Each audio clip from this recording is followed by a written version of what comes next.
तो देखिए, सैफ अली खान पर हमला करने वाला आरोपी अब पुलिस की गिरफ्त में तो है, लेकिन अभी ये मामला शांत नहीं हुआ है, क्योंकि शिखा इस पूरे मामले को लेकर जैसे जैसे जांच आगे बढ़ रही है, कई अहम खुलासे आरोपी को लेकर हो रहे हैं। बिल्कुल, और अब आरोपी को लेकर जो अहम खुलासा पुलिस ने किया है उसने सबको हैरान कर दिया है। क्या है ये खुलासा, दिखाते हैं आपको इस रिपोर्ट के जरिए।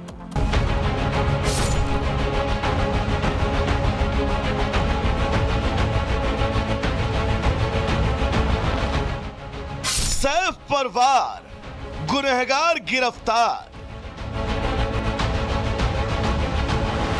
शिकंजे में चाकूबाज, उगलेगा राज।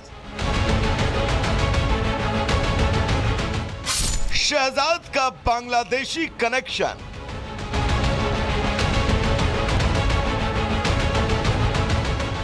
करीब 3 दिनों तक मुंबई पुलिस टीमों को चकमा देने के बाद आखिरकार अभिनेता सैफ अली खान पर हमला करने का आरोपी पकड़ा गया, जिसका नाम मोहम्मद शरीफुल इस्लाम शहजाद है। हजारों सीसीटीवी, लगातार पूछताछ और पुलिस की 35 टीमों के लगने के बाद सैफ पर हमला करने वाला शहबाज गिरफ्त में है। आरोपी की गिरफ्तारी के बाद जो खुलासा हुआ वो और भी चौंकाने वाला है। पुलिस के मुताबिक हमलावर बांग्लादेशी घुसपैठिया है। पुलिस ने बताया कि सैफ अली खान पर हमले के आरोपी से पूछताछ में पता चला उसके पास भारतीय दस्तावेज नहीं है।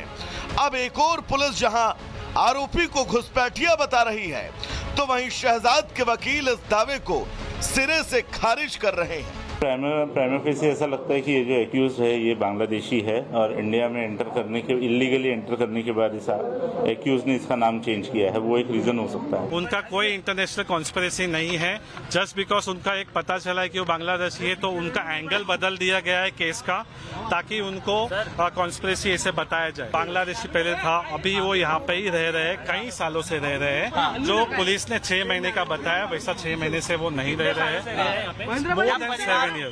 तो सुना आपने, पुलिस और आरोपी के वकील अपने अपने दावे कर रहे हैं। इस बीच गिरफ्तार होने के बाद भी आरोपी ने पुलिस को गुमराह करने में कोई कसर नहीं छोड़ी। आरोपी कितना शातिर है, इस बात को इसी से समझ सकते हैं कि पकड़े जाने के बाद भी उसने कई घंटों तक पुलिस को अपने जवाबों के मायाजाल में उलझा कर रखा। दरअसल आरोपी बार बार अलग नाम बता रहा था। हमलावर ने पहले अपना नाम विजयदास बताया, उसके बाद मोहम्मद आलियान, लेकिन जब कड़ाई से पूछताछ हुई तब जाकर उसने अपना असली नाम शहजाद बताया। हालांकि पुलिस के पास अभी कई सवालों के जवाब नहीं हैं। पुलिस की माने तो हमलावर कुछ महीनों पहले ही भारत में अवैध रूप से दाखिल हुआ, लेकिन सवाल है कि आखिर हमलावर भारत में कैसे घुसा, भारत में आरोपी की किसने मदद की, कहां से हमलावर ने अपनी आईडी बनवाई, भारत में हमलावर कहां कहां रुका, वो इतने दिनों तक कहां छिपा बैठा था। अब आरोपी भले ही गिरफ्तार हो गया हो, लेकिन पुलिस के सामने बांग्लादेशी घुसपैठियों की चुनौती और गहरा गई है। साथ ही अब यह भी जानना जरूरी हो गया कि घुसपैठियों की मदद करने वाला कौन है। इस बीच खबर है कि पुलिस आरोपी को सैफ अली खान के घर ले जाने की प्लानिंग कर रही है, जिसके जरिए मौकाए वारदात पर सीन को रिक्रिएट किया जाए और उन तमाम सवालों के जवाब तलाशे जाएं जो अब भी अनसुलझे हैं। Bureau report, Republic Bharat. और इन्हीं अनसुलझे सवालों का जवाब जानने के लिए पुलिस पूछताछ कर रही है। अब आपको बताते हैं कि कैसे हमलावर पकड़ा गया। देखिए, शहजाद थाने के लेबर कैंप में छिपा हुआ था। उसके बाद पुलिस उसका मोबाइल लगातार ट्रेस कर रही थी, जिसे बार बार स्विच ऑन और स्विच ऑफ कर रहा था। आरोपी ने मोबाइल बंद कर रखा था, पेमेंट के लिए मोबाइल ऑन किया था। उसने ऑन किया था लेकिन पेमेंट के लिए। पुलिस को लोकेशन का सुराग मिला, जहां वो जंगलों में छिपा हुआ था, लेबर कैंप में रह रहा था। पुलिस ने इलाके की घेराबंदी कर दी उसके बाद, और आरोपी भागकर झाड़ियों में छिप गया। तो आप देखिए किस तरीके से छिपने की लगातार कोशिश वो करता रहा। पुलिस ने आरोपी को फिर उसके बाद गिरफ्तार कर लिया। तो देखिए किस तरीके से पूरी तरीके से प्लान वे में वो छुपता फिरता रहा, लेकिन आखिरकार पुलिस की गिरफ्त में आ गया। तो देखिए, हमलावर की गिरफ्तारी हो चुकी है, लेकिन हमलावर की गिरफ्तारी के साथ ही अब मांग महाराष्ट्र में उठने लगी है अवैध घुसपैठियों पर कार्रवाई की। जी हां, ये मांग इसलिए उठने लगी है क्योंकि जिस आरोपी की गिरफ्तारी हुई है उसका कनेक्शन बांग्लादेश से निकलकर सामने आया है, यानी कि वो अवैध तरीके से मुंबई में रह रहा था। और इसके बाद अब मुंबई ये डिमांड कर रहा है कि जल्द से जल्द इस पूरे मामले में, यानी कि जो अवैध तरीके से महाराष्ट्र में रह रहे हैं उन पर एक्शन दिखाया जाए और जो बिना किसी डॉक्यूमेंट के रह रहे हैं उन्हें यहां से खदेड़ा जाए। लेकिन दूसरी तरफ इस पूरे मामले को लेकर सियासत भी शुरू हो चुकी है। रिपोर्ट देखिए।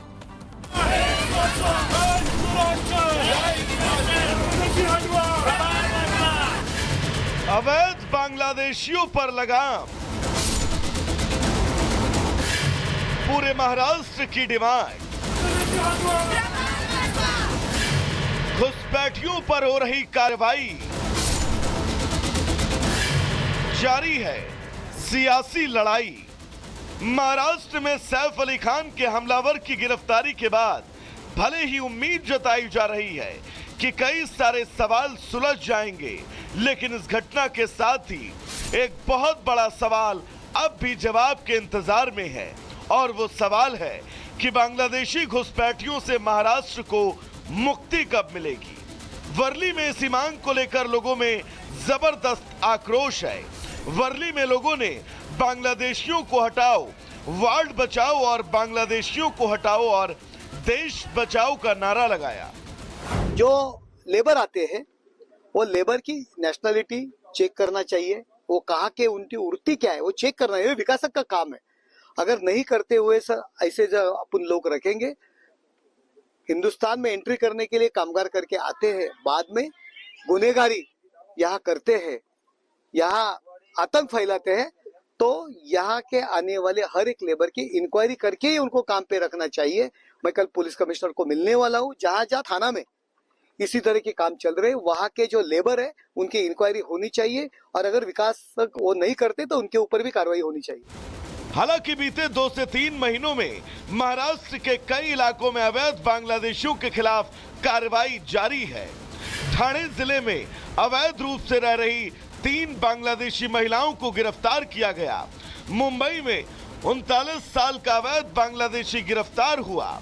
नवी मुंबई, ठाणे और सोलापुर में एटीएस ने 7 पुरुषों और 6 महिलाओं को गिरफ्तार किया। जालना जिले से 3 बांग्लादेशी नागरिक पकड़े गए। खारघर और एपीएमसी मार्केट परिसर में 10 बांग्लादेशी नागरिकों को गिरफ्तार किया गया। महाराष्ट्र में अवैध तरीके से रह रहे बांग्लादेशियों के खिलाफ जमकर कार्रवाई तो हो रही है, लेकिन सैफ पर हमले के बाद ये लग रहा है कि कार्रवाई में कहीं न कहीं कोई कमी रह गई। शायद इस घटना के बाद अब इस मामले में पुलिस और प्रशासन और तेजी से कार्रवाई करेगा। Bureau report, Republic Bharat. और इधर दिल्ली में विधानसभा चुनावों को लेकर चुनाव प्रचार जोरों पर है। अब मुख्यमंत्री योगी आदित्यनाथ भी बीजेपी के लिए दिल्ली में चुनाव प्रचार करते नजर आएंगे। बिल्कुल, देखिए मुख्यमंत्री योगी आदित्यनाथ की डिमांड जो है वो काफी बढ़ गई है और यही वजह है कि वो दिल्ली में भी चुनावी प्रचार को धार देते हुए नजर आएंगे और अनुमान इस बात का है कि गणतंत्र दिवस से पहले वो चुनावी रैली को संबोधित भी करें। रिपोर्ट देखिए।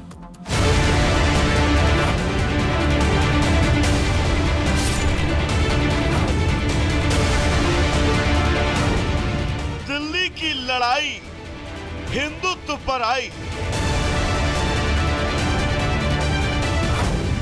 दिल्ली में योगी की डिमांड हाई। दिल्ली में गूंजेगा यूपी मॉडल का नारा। योगी आदित्यनाथ बीजेपी के कर्म योद्धा, हिंदुत्व के फायर ब्रांड नेता, सनातन के झंडा बरदार, यूपी में बुलडोजर बाबा के नाम से मशहूर। भले ही सीएम यूपी के हैं, लेकिन इनका डंका देश ही नहीं दुनिया में भी बजता है। चुनावी माहौल बनाने में इनका कोई सानी नहीं। चुनाव चाहे छोटा हो या फिर बड़ा, सीएम योगी जहां पहुंच जाते हैं वहीं नई लकीर खींच देते हैं। 2024 का लोकसभा चुनाव और हाल ही के कई राज्यों में विधानसभा चुनाव में भी सीएम योगी ने अपनी उपयोगिता साबित की है।